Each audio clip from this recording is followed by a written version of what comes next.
Hallelujah, praise the Lord. आप सभी को जय मसीह की। 2021 का एक नया दिन प्रभु ने हमको दिखाया है। आप सब सुरक्षित है और प्रभु से अच्छा अपने मार्गदर्शन पाए इस साल के लिए कि परमेश्वर इस साल 2021 में अंधकार से रोशनी को दूर करने वाला है, दूर रखने वाला है। वो आप लोग हैं, हम लोग हैं। तो प्रभु का वचन में कुछ पढ़ के फिर शुरुआत आगे बढ़ूंगा। मैं शुरुआत करके, भला होता कि तेरे विधियों को मानने के लिए मेरी चाल चलन दृढ़ हो जाए। प्रभु से ये भजन लिखने वाला कहता है कि भला होता कि मेरी चाल चलन दृढ़ हो जाए ताकि मैं आपके वचनों के मुताबिक चलूं। वही आज मैं आपके ऊपर भविष्यवाणी करता हूं कि आपकी चाल चलन दृढ़ हो जाएगी और आप परमेश्वर के वचन पर चलने के लिए बिल्कुल हिचकिचाओगे नहीं। तो हम आज के वचन में जाएंगे जो प्रभु ने मुझे दिया है आज के दिन के लिए मार्गदर्शन के रूप में मेरे लिए, और मैं आपसे बांट रहा हूँ। प्रभु आपको भी इसमें आशीष करे, आपकी आत्मिक आंखें, कान और हृदय को खोले और हम सब मिलकर आगे बढ़ेंगे वचनों में। तो आज का जो शीर्षक है मेरे शिक्षण का वो ये है कि आप दुनिया के लोगों की जैसे हटीले नहीं रहोगे, जैसे नूह के समय में उस वक्त के लोग कर रहे थे, लेकिन आप परमेश्वर के वचन की आज्ञाकारिता में चलोगे क्योंकि आप प्रभु यीशु के चेले हैं। तो इसी संदर्भ में मैं आपको उत्पत्ति का 6वां अध्याय 3 वचन हम लोग पढ़ेंगे और साथ में सीखेंगे उसके द्वारा प्रभु हमसे क्या बातें करता है। तो यहाँ पर लिखा है उत्पत्ति के 6 अध्याय 3 वचन में, और यहोवा ने कहा, मेरा आत्मा मनुष्य से सदा लो वाद विवाद करता न रहेगा, क्योंकि मनुष्य भी शरीर ही है। कि जब परमेश्वर कहता है कि लोग जब आज्ञाकारी नहीं रहते हैं, उनके वचन के विरोध चलने की लगातार कोशिश करते रहते हैं, तो परमेश्वर वाद विवाद करते नहीं बैठेगा। और प्रभु हमें और आपको चेतावनी दे रहा है, कहता है कि मनुष्य शरीर ही है। शरीर का मतलब आत्मिक मतलब हमको जानना जरूरी है। शरीर मतलब शारीरिक नैसर्गिक बात नहीं चल रही यहाँ। शरीर जब प्रभु कहते हैं बाइबल में, उसका मतलब होता है कि हम लोग वचन के विरोध चलने वाले। परमेश्वर बाइबल में जो लिखा है परमेश्वर ने, उन वचनों के विरोध जब भी हम चलते हैं, प्रभु हमको कहता है कि हम शरीर में चलते हैं। अभी इसको ध्यान में रखते हुए आज आप और हम इस वचन से क्या सीखने वाले हैं? तो हम ये सीखने वाले हैं कि आपका उद्दा या पोजीशन या स्तर या समाज में क्या स्थान है, आप किस प्रकार का व्यवसाय करते हैं, आप किस पढ़ाई लिखाई में माहिर बन रहे हैं, या जो भी आपका व्यवसाय है। ओके, याद रखना कि जो भी आप कार्य कर रहे हैं, काम कर रहे हैं, उसको लगने वाले गुण, उसको लगने वाली कला, निपुणता, ये सब परमेश्वर की ओर से आपको आई है।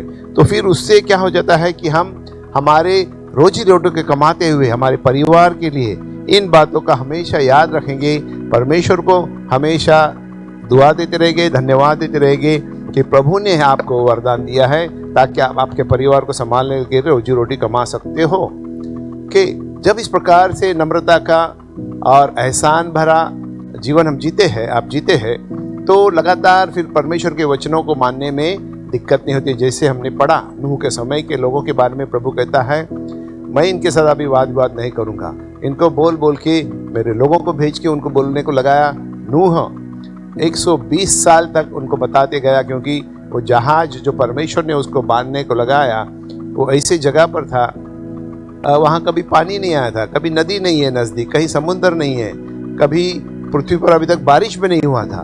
तो उसके द्वारा उनकी जैसी जिज्ञासा बढ़नी चाहिए थी कि ये क्या कर रहा है। और उस वक्त बता रहा था बार बार उनको कि परमेश्वर ने मुझे कहा है बड़ी बाढ़ आने वाली है और उससे बचने के लिए एक जहाज बनाओ। लेकिन उन लोगों ने उसको दुत्कारा, माना नहीं। तो जिस प्रकार से हम पढ़ते हैं बाइबल में और एक घटना, ओके, काइन और हाबिल के बारे में, आदम और हवा के पहले 2 बेटे, बड़ा भाई काइन और छोटा भाई हाबिल। और हम जानते हैं कि बड़े भाई काइन ने परमेश्वर की आज्ञा को नहीं माना। परमेश्वर ने उसको बार बार बताया भी कि तू थोड़ा भटक रहा है, बहक रहा है, पाप तेरे दरवाजे पर तुझे शिकार बनाने के लिए तैयार है, तुझको उसके ऊपर हामी करनी है। लेकिन परमेश्वर के वचनों को मानने के बजाय वो अपने भाई से क्रोधित हुआ, जिसकी भेंट प्रभु स्वीकारता था, उससे प्रसन्न था और अपने भाई का ही कत्ल किया। ओके, तो इस प्रकार से हम लोग देखते हैं कि उत्पत्ति के 4 अध्याय में ये घटना लिखी गई है। और जब हम आगे पढ़ते हैं कायन के वंशावली के बारे में। तो आगे उसी चौथे अध्याय में कायन की वंशावली के 7 वंशजों का वहाँ पर उनके बारे में लिखा गया है।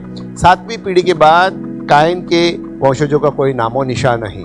तो उससे क्या हो गया कि उसके पीढ़ियों दर पीढ़ी की आशीष वो खो बैठा, क्योंकि उसने परमेश्वर के वचनों को नहीं माना। बाइबल में लिखा है कि जो वचन मानता है उनकी हजारों पीढ़ियों को मैं आशीष करता हूँ, जो वचन नहीं मानता है वो अपने आप पर श्राप लाते हैं, पीढ़ियों तक वो श्राप पहुँचता है, अगली 4 पीढ़ी तक ऐसा लिखा है। तो जो मौके कायन ने उसके आने वाली पीढ़ी को गवाया, उसके गलत निर्णयों की वजह से आप और हम जो है ऐसे उन बातों को नहीं खोएंगे। मसीहा के वंशावली का एक भाग हो सकता था, लेकिन वो खो बैठा। तो आदम और हव्वा जो है, वो जब तीसरा बेटा हो गया उसका नाम सैत है, और उसके वंशावली के द्वारा 76 पीढ़ियों को प्रभु ने संभाल के रखा। वो पवित्र बीज प्रभु यीशु इस पृथ्वी पर लाने के लिए मसीहा सारी सृष्टि का मालिक, सारी सृष्टि का उद्धार करता, और 76 पीढ़ियों का नाम बाइबल में लिखा गया है। सेत के बाद आदम, उसके बाद सैत, और उसके बाकी की पीढ़ियां यीशु आने तक। तो इस प्रकार से हम लोग देखते हैं कि आज्ञा मानने की आशीष कितने बड़े हैं, आज्ञा न मानने की वजह से क्या होता है।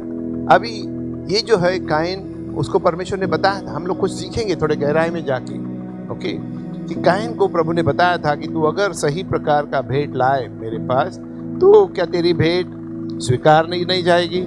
कायन जो है वो पेड़ पौधे लगाता था, तो उसके पास उसी प्रकार के भेंट लेके आता था, फलों की भेंट लेके आता था परमेश्वर को। लेकिन हाबिल जो है वो चरवा था और भेड़ बकरियां उसके पास थी, तो उसका भेंट लेके आके उसको बलि चढ़ाता था। तो फिर कायन को भी वही करना चाहिए था। तो हम आप कहेंगे कि वो तो फिर किसान था, उसके पास फल पौधे थे, वो जो था उसने दिया। लेकिन हमारे पास जो था वो देने से परमेश्वर को हम प्रसन्न नहीं कर सकते हैं। हमको वो करना है जो परमेश्वर को प्रसन्न करने वाली बातें हैं। तो हमको हमारे जीवन में बदलाव लाना है। तो कायन के लिए क्या था कि उसको ज़रूरत थी कि अपने फल और बाजी या जो भी है उसको हाबिल को देकर उसके पास से भेड़ बकरी लेके वो भेंट चढ़ा सकता था। लेकिन कायन अपना हठीला रहा, और उसके बाद हम जानते हैं, जैसे मैंने आपको बताया, कि उसकी अगली पीढ़ी 7 पीढ़ी के बाद उनका कुछ नामो निशान नहीं रहा। मैं आप सभी को आशीष करना चाहता हूँ कि आप जो भी कामकाज कर रहे हैं, ओके, जैसे कायन और हाबिल के अपने अपने कामकाज थे, लेकिन आपको जो भी कामकाज दिया है, सबसे पहली बात है आपको आपके प्रथम फल से परमेश्वर को सम्मानित करने को सीखना है। और ये सबसे बड़ी बात है, क्योंकि बाइबल में लिखा है नीति वचन में कि तुम्हारे प्रथम फल से परमेश्वर को सम्मान करो। तो ये है अपना दशमांश। उसके बारे में आगे चल के हम देखेंगे आने वाले दिनों में। तो वो दशमांश देने में आप बिल्कुल हिचकिचाना नहीं। और आज के बाइबल के जो हम वचन पढ़ रहे हैं उसके मुताबिक हमने देखा है कि हम और आपको हठीला नहीं रहना है, क्योंकि नूह के वक्त के लोग हठीले रहे। उन्होंने नूह का मजाक उड़ाया, और वो जो बता रहा था कि बाढ़ आने वाले, अपने पापों से पश्चाताप करो, गलत कामों से पश्चाताप करो, उसकी उन्होंने सुनी नहीं, ऊपर से उसकी ठट्टा उड़ाई। और उस प्रकार से आपको और हमें परमेश्वर के वचन के साथ समझौता करने वाला जीवन नहीं जीना है। मैं आपके ऊपर भविष्यवाणी करता हूँ कि आप झट से दुरुस्ती का कदम उठाओगे, पश्चाताप करोगे और सही कार्य करने लगोगे। आप नूह के समय के लोगों के जैसे हठीले नहीं रहोगे, जैसे हमने उत्पत्ति 6:3 में पढ़ा है कि। तो मेरा प्रार्थना ये है कि आप कायन के जैसे या इजराइल लोगों के जैसे बुड़बुड़ाने वाले लोग नहीं बनोगे, क्योंकि वो लोग 40 साल निर्जन प्रदेश में, जब गुलामी के देश मिस्र देश से निकाल कर उनको प्रभु ने प्रतिज्ञा के देश में, जो आज का इजराइल है, वहाँ ले जा रहे थे, लेकिन रेगिस्तान में उनको 40 साल घूमना पड़ा। उस पीढ़ी को जो 20 साल और ऊपर वाले जो निकल गए थे मिस्र देश से प्रतिज्ञा के देश की ओर जाने के लिए, सब के सब उनके कुड़कुड़ाने के द्वारा, परमेश्वर के वचन के विरोध बातें करने के द्वारा अपना प्रतिज्ञा का देश खो गए, और वहीं निर्जन प्रदेश में वो वहीं मर गए। उसके बारे में हम पढ़ते हैं इब्रानियों का 3 अध्याय में 7 से 11। तो हम उनके हठीलेपन से कुछ सीखेंगे, और हम उन हठीलेपनों को हमारे जीवन में अब नहीं करें। तो हमारे लिए नए करार में इस बात को लिख के रखा है कि उन्होंने किस प्रकार का दुर्व्यवहार किया, आज्ञा तोड़ने वाला जीवन जिया। तो 3 अध्याय में 7 वचन में ऐसा लिखा है कि यदि आज तुम उसका शब्द सुनो तो अपने मन को कठोर ना करो, जैसा कि क्रोध दिलाने के समय और परीक्षा के दिन जंगल में किया था उन इस्राएली लोगों ने। और अगले वचन में लिखा है, जहां तुम्हारे बाप दादों ने मुझे जांच कर परखा और 40 वर्ष तक मेरे काम देखे। और फिर अगला 10वां वचन, इस कारण मैं उस समय के लोगों से रूठा रहा और कहा कि इनके मन सदा भटकते रहते हैं और इन्होंने मेरे मार्गों को नहीं पहचाना। और फिर 11वां वचन हमको बताता है कि उसके परिणाम स्वरूप क्या हुआ, तब मैंने क्रोध में आकर शपथ खाई कि वे मेरे विश्राम में प्रवेश करने न पाएंगे। अब इन वचनों के द्वारा प्रभु आपको और हमें बताता है कि वहाँ क्या क्या हो रहा था। अगर आप पुराना करार पढ़ने वक्त इतना ध्यान नहीं दिया तो ये फिर से एक बार सारांश उसका किया जा रहा है कि उन्होंने जो किया वैसा हमें उन बातों में नहीं फंसना है। और उसमें क्योंकि प्रभु कहता है कि 40 साल तक उन्होंने मेरे बड़े बड़े काम देखे। सबसे पहला बड़ा काम उन्होंने देखा मिस्र देश में, जब उनको गुलामी से छुड़ाया गया, 10 अलग अलग प्रकार की महामारियाँ, उसके द्वारा प्रभु ने बड़े सामर्थ्य के साथ फिरौन राजा के चंगुल से उनको छुड़ाकर बाहर निकाला। उसके बाद जब लाल समुंदर के पास पहुँचे तो लाल समुंदर को प्रभु ने डुबागा। फिर उनको प्रभु ने 40 साल तक रेगिस्तान में दिन को बादलों के द्वारा धूप से अच्छी छाव दी, धूप से बचा के रखा। रात को वही बादल प्रभु के उपस्थिति का अग्निस्तंभ में बदल जाता था, उनको रोशनी मिलती थी, उनको गर्मी मिलती थी ताकि रेगिस्तान की ठंडी में वो जकड़ न जाए। तो इस प्रकार से प्रभु ने उनको एकदम एयर कंडीशन जैसी जगह, सही वातावरण दिया जहाँ उनको ना तो कोई बीमारी हो सकती है, क्योंकि इस प्रकार का जब वातावरण होता है करेक्ट एग्जैक्ट बराबर टेम्परेचर, बराबर आपके जीवन का संतुलित जीवन आप जीते हैं तो कोई बीमारी, कोई जीवाणु, कोई वायरस, कोई कोरोना वायरस कुछ नहीं आ सकता है, क्योंकि प्रभु ने पूरा वातावरण नियंत्रण में रखा था। उनके कपड़े अपने आप उनके ऊपर पड़ा करते थे, उनको कभी अपने कपड़े धोने नहीं पड़ते थे, उनके पैरों में अपने जूते उनके बढ़ते जाते थे। उनके छोटे बच्चे थे, वही जूते जो पहनते थे वो पूरे 40 साल के हो गए, उसके और बड़े हो गए तो भी उनके जूते उसमें बढ़ते जाते थे।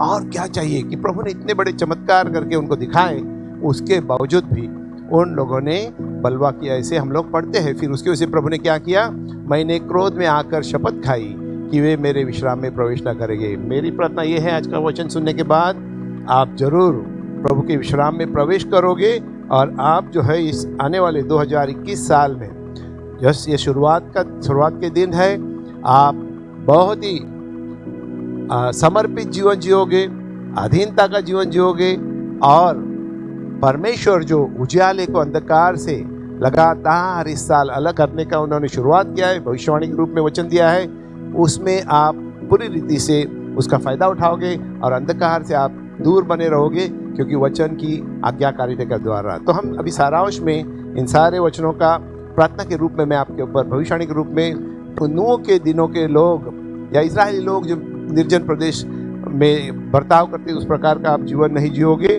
और आप प्रभु यीशु के चेले हैं, उसको हमेशा याद रखोगे। परमेश्वर ने किए हुए अभिषेक को याद रखोगे, उसके लिए हमेशा धन्यवाद जीवन जियोगे, गुस्साबाजी नहीं करोगे और परमेश्वर का प्रेम आपके मुख से जैसे तेज निकलते रहेगा। लोग प्रभु यीशु की ओर आपके प्रेम के द्वारा आकर्षित हो जाएंगे और हमेशा आप एहसानमंद जीवन जियोगे। परमेश्वर ने आपके जीवन में बहुत सारे कार्य किए हैं और एक अच्छा जीवन शैली आपका हो जाएगा। कायन के जैसे आप हठीले नहीं रहोगे, लेकिन हाबिल के जैसे परमेश्वर ने जो कहा है उसी प्रकार की आज्ञाकारिता में चलोगे। तो मेरे साथ कहना कि मैं प्रभु यीशु की प्रतिमा में दिन ब दिन बदलते जा रहा हूँ। ओके, अभी प्रभु यीशु की प्रतिमा में बदलते जाना मतलब क्या है? प्रभु यीशु आज्ञाकारी था, आखिरी दम तक आज्ञाकारी था, वैसे आप ये पूरे साल और आने वाले बाद यीशु आने तक आपके पूरे जीवन भर प्रभु यीशु के वचनों की आज्ञाकारिता रहोगे और परमेश्वर पिता आपको सुरक्षित रखेगा, आपके बच्चों को सुरक्षित रखेगा और आप बिल्कुल खुद और आपका पूरा परिवार और कलीसिया का आत्मिक परिवार सबको सुरक्षा का कारण आप बनेंगे। प्रभु आपको बहुत ही आशीष करे। यीशु के नाम से आशीषित हो जाओ। आमीन।